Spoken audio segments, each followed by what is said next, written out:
Hello, ഇന്നത്തെ വീഡിയോയിൽ നമ്മൾ ഡിസ്കസ് ചെയ്യാൻ പോകുന്ന ടോപ്പിക് ഇൻകം ടാക്സ് ആക്ടിന്റെ സെക്ഷൻ 194C ആണ്. നിങ്ങൾ എപ്പോഴെങ്കിലും ഒരു വർക്കിന് വേണ്ടി ഒരു കോൺട്രാക്ടറിനോ സബ് കോൺട്രാക്ടറിനോ പേയ്മെന്റ് കൊടുത്തിട്ടുണ്ടോ? അല്ലെങ്കിൽ ഒരു ട്രാൻസ്പോർട്ടേഷൻ സർവീസിനോ ഒരു കേറ്ററിംഗ് സർവീസിനോ പേയ്മെന്റ് കൊടുത്തിട്ടുണ്ടോ? ഉണ്ടെങ്കിൽ ചിലപ്പോൾ നിങ്ങൾക്കും സെക്ഷൻ 194C ആപ്ലിക്കബിൾ ആയേക്കാം. അപ്പം എന്താണ് ഈ 194C? ഒരു കോൺട്രാക്ടറിന് അല്ലെങ്കിൽ ഒരു സബ് കോൺട്രാക്ടറിന് പേയ്മെന്റ് കൊടുക്കുമ്പോൾ TDS ഡിഡക്ട് ചെയ്യേണ്ട സെക്ഷനാണ് 194C. ആദ്യം നമുക്ക് വർക്ക് എന്താണെന്ന് നോക്കാം. സപ്പോസ് നിങ്ങൾക്കൊരു ബിസിനസ് ഉണ്ടെന്ന് വിചാരിക്കാം. ഈ ബിസിനസിന്റെ പ്രൊമോഷന് വേണ്ടിയിട്ട് പത്രത്തിൽ അല്ലെങ്കിൽ ഓൺലൈൻ മീഡിയയിൽ നിങ്ങൾക്കൊരു അഡ്വർടൈസ്മെന്റ് കൊടുക്കണം. അതിന് നിങ്ങൾ ഒരു അഡ്വർടൈസ്മെന്റ് ഏജൻസിയെ സമീപിക്കും. അല്ലെങ്കിൽ നിങ്ങൾക്ക് സെക്യൂരിറ്റികളെ ആവശ്യമുണ്ട്, അതിന് ഒരു സെക്യൂരിറ്റി സർവീസസ് പ്രൊവൈഡ് ചെയ്യുന്ന കമ്പനിക്കായിരിക്കും നിങ്ങൾ പേയ്മെന്റ് കൊടുക്കുന്നത്. അതുപോലെ തന്നെ നിങ്ങൾക്ക് ഗുഡ്സോ അല്ലെങ്കിൽ പാസഞ്ചേഴ്സിനെയൊക്കെ ട്രാൻസ്പോർട്ട് ചെയ്യണമെങ്കിൽ നിങ്ങൾ ഒരു ട്രാൻസ്പോർട്ടേഷൻ കമ്പനിക്കും പേയ്മെന്റ് കൊടുത്തേക്കാം. പിന്നെ ബിസിനസിന്റെ ആവശ്യത്തിനായി പാംപ്ലെറ്റ്സ്, ബ്രോഷേഴ്സ് ഒക്കെ പ്രിന്റ് ചെയ്യുമ്പോൾ ചിലപ്പോൾ ഒരു പ്രിന്റിംഗ് കമ്പനിക്കായിരിക്കും പേയ്മെന്റ് കൊടുക്കുന്നത്. ഈ പറഞ്ഞതെല്ലാം വർക്കിന്റെ ഉദാഹരണങ്ങളാണ്. അപ്പം എന്താണ് ഈ വർക്ക്? വർക്കിന്റെ ഇൻകം ടാക്സ് ആക്ട് അനുസരിച്ചുള്ള definition: work includes advertising, broadcasting, telecasting, carriage of goods and passengers, catering and job work. ഇനി ആരാണ് TDS ഡിഡക്ട് ചെയ്യേണ്ടതെന്ന് നോക്കാം.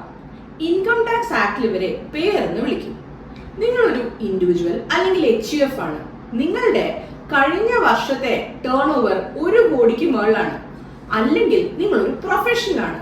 നിങ്ങളുടെ ലാസ്റ്റ് ഇയറിലെ ഗ്രോസ് റെസീപ്റ്റ്സ് 50 lakhsന് മുകളിലാണെങ്കിൽ നിങ്ങൾ ഒരു കോൺട്രാക്ടറിന് പേയ്മെന്റ് കൊടുക്കുമ്പോൾ TDS ഡിഡക്ട് ചെയ്യണം. ഇനി ഇൻഡിവിജ്വൽ അല്ലെങ്കിൽ HUF അല്ല, അതായത് കമ്പനികളോ ഫേമോ ഒക്കെ ആണെങ്കിൽ നിങ്ങൾ കോൺട്രാക്ടിന് കൊടുക്കുന്ന എല്ലാ പേയ്മെന്റ്സിനും TDS ഡിഡക്ട് ചെയ്യണം.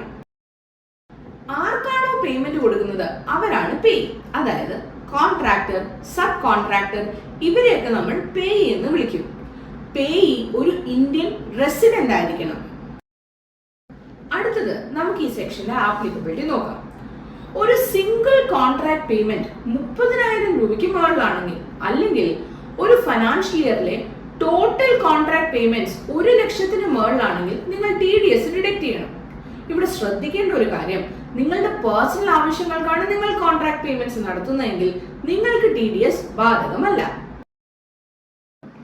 അതുപോലെ തന്നെ ഏത് റേറ്റിലാണ് TDS ഡിഡക്ട് ചെയ്യേണ്ടത്? ഒരു HUFO ഇൻഡിവിജ്വലോ ആണെങ്കിൽ 1%, മറ്റുള്ളവർക്ക് അതായത് ഫേമോ കമ്പനികളോ ഒക്കെ ആണെങ്കിൽ 2% TDS ഡിഡക്ട് ചെയ്യേണ്ടത്. നമ്മൾ ഏത് മാസമാണോ TDS ഡിഡക്ട് ചെയ്യുന്നത് അതിന്റെ തൊട്ടടുത്ത മാസം 7-ാം തീയതിക്കുള്ളിൽ നമ്മൾ ഇത് ഗവൺമെന്റിലോട്ട് പേ ചെയ്യേണ്ടതാണ്. ഇനി മാർച്ച് മാസമാണെങ്കിൽ ഏപ്രിൽ 30 വരെ സമയമുണ്ട്. TDS ഡിഡക്ട് ചെയ്യുക എന്നുള്ളത് ടാക്സ് കംപ്ലയൻസിന്റെ ഒരു പ്രധാന ഘടകമാണ്.